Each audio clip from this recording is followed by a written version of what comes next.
It's being reported that Terence Crawford has been declared the WBC champion in recess at 147 pounds. So Mario Barrios is going to be upgraded to full champion. And Crawford versus Israil Madrimov is going to be a final eliminator to the winner of Sebastian Fundora and Errol Spence. What's your thoughts? I mean, it's boxing. I'm just glad Bud made his mind up, figured out what he wanted to do. He's going to 54. I think him and Madrimov is going to be a great fight. I think Madrimov bit off a little bit more than he can handle with this one, but as far as Bud doing what he's doing, I think he's trying to finish up his legacy. 54, possibly 60. I don't know. I'm glad he released him, though, because if he wasn't going to release him, then he should have came back and fight. But since he's going up to 54, it makes sense. You know what I mean? It seems like, well, first 147 now. I can get some motion. Brian Norman won a WBO interim. He's going to be champion.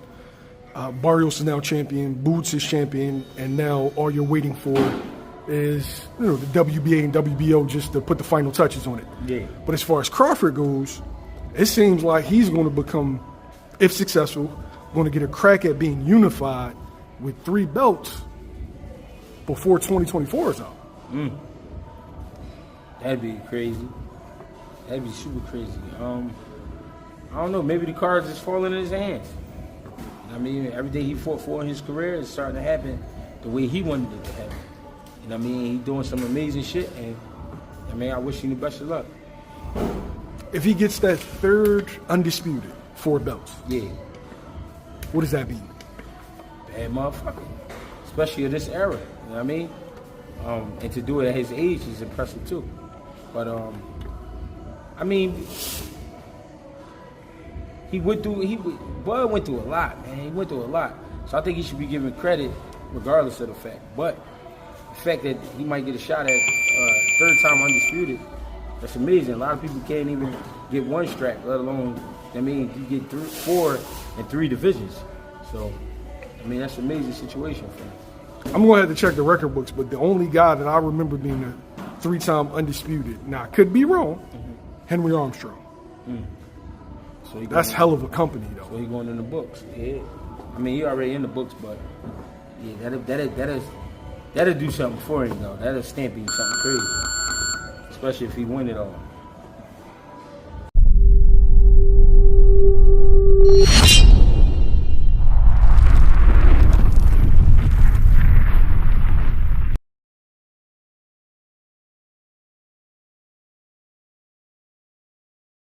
GH, it's being reported that Jaron Ennis has already sold, I think, 10,000, close to 11,000 tickets, right? For his bout against Cody Crowley, July 13th.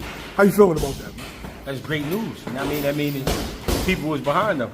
And I was on live the other night. A lot of people from out of the state, they pulling up. You know what I mean? So he getting great support, and I'm expecting a sellout crowd. The reason I'm expecting a sellout crowd is because we looking at possibly the next greatest fighter within the next 20 years. You know what I'm saying? And somebody else to come behind him. But I think Boots really gonna do his thing, and I think he gonna be like Roy was. He gonna be like Floyd was. You know what I mean? He gonna have that Tyson effect to him a little bit. You know what I mean? I think it's gonna get big for him. It seems like when you're a dangerous fighter, you have to be able to put butts in the seats. Right. And once a fighter gets on people's radar as being dangerous, the first excuse for you not to fight him is, oh, well, he don't draw. You saw it with Triple G. Yeah. You seen it with Devin. Yeah. You seen it with I'm trying to think, who was the last fighter? Benavidez, Morrell. Yeah. How important is it for him to sell out and for him to continue to sell out? Listen, like I said, there's never been a fight at the Liacouras. I mean, not the Liacouras, the Wells Fargo. The Wells Fargo. My bad. I'm sorry about that. Never been a fight at the Wells Fargo, and for it to be this kid, and for it to be this day and time in boxing, perfect. I think it's a perfect situation. The East Coast need a Boost Ennis. Need a guy like Boost Ennis. We got Tank, but Tank be, you never know where Tank gonna be. Might do Vegas, might do Atlanta, might do Texas.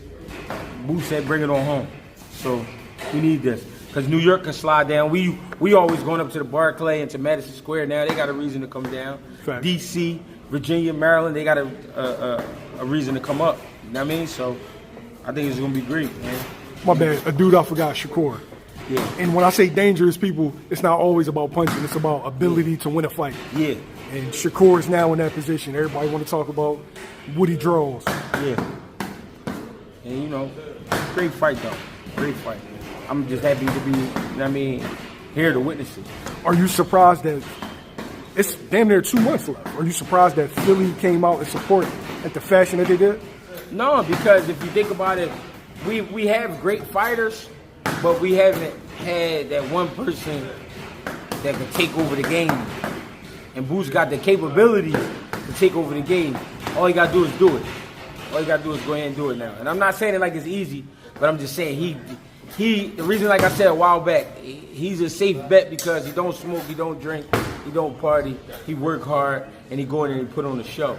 I mean, you gotta respect it, and you gotta support it. For those who try to find reasons not to, they just not being real about the situation. It feels good to have a great fighter, you know what I mean, that can bring big shows back home.